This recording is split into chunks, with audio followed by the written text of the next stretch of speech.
Olá, povo de Deus!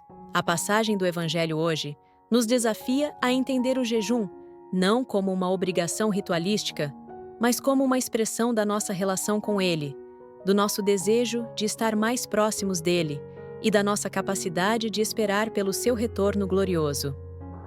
Vamos ao Evangelho do dia. Buscai o bem, não o mal, pois assim vivereis. Então o Senhor nosso Deus convosco estará.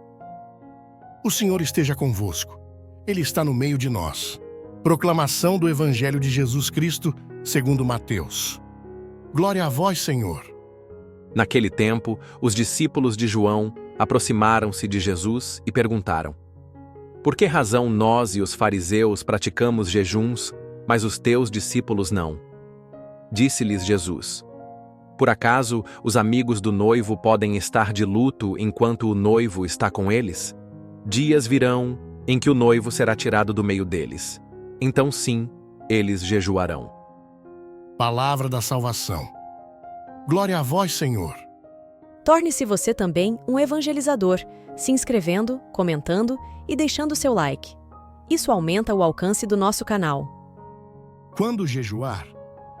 A passagem do Evangelho nos leva a refletir sobre o significado do jejum e a relação dos discípulos com Jesus. Quando os discípulos de João questionam Jesus sobre o fato de seus seguidores não praticarem o jejum, como eles e os fariseus, a questão não é apenas sobre a prática religiosa, mas também sobre o modo como se compreende a presença de Jesus e sua missão.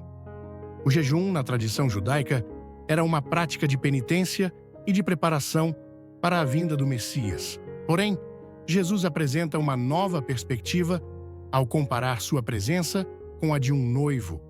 O jejum, então, não se encaixa no momento presente, pois ele está ali, como o noivo, trazendo a alegria e a plenitude da salvação. Jesus responde de forma simbólica, dizendo que, enquanto o noivo está com seus amigos, não há razão para luto ou tristeza. O jejum, nesse contexto, representa uma forma de preparação para algo maior, como um sinal de expectativa pela vinda do Messias. Mas, enquanto o Messias está presente, a atitude mais apropriada é a celebração da sua presença e da sua revelação. A ideia de que os discípulos não deveriam jejuar enquanto Jesus estava com eles é um lembrete de que, quando se vive a plenitude da graça e da salvação, não há motivo para a tristeza que o jejum muitas vezes representa. Além disso, Jesus menciona que haverá um tempo em que ele será tirado do meio deles, uma clara referência à sua morte e separação temporária de seus discípulos.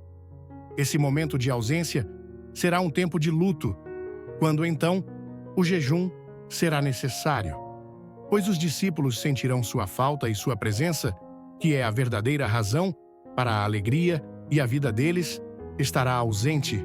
Jesus aponta para o futuro, onde o jejum, agora não mais como um simples rito de penitência, será uma forma de esperar pela volta do Senhor, pela sua plena presença no reino de Deus.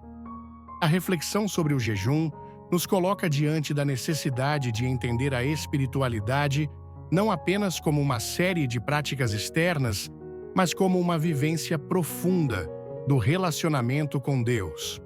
Quando Jesus fala da sua presença como noivo, ele também nos convida a perceber a alegria que nasce da verdadeira união com Ele, que nos transforma e nos leva a viver uma vida plena, sem a necessidade de nos sacrificarmos de forma superficial.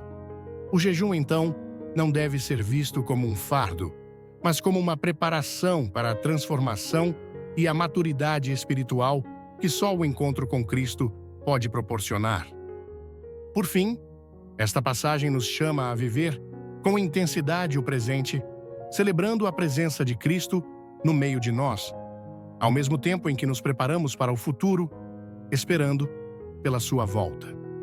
O jejum, a oração e outras práticas religiosas devem ser entendidos não como simples deveres, mas como formas de nos aproximarmos cada vez mais de Deus, vivendo com a consciência de que Ele está conosco e que, enquanto Ele estiver no meio de nós, temos motivo para viver na alegria da salvação.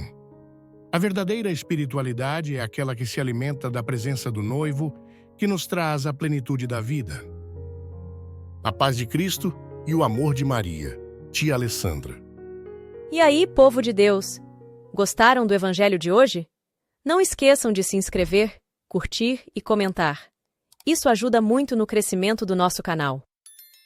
Beijos da tia Alessandra.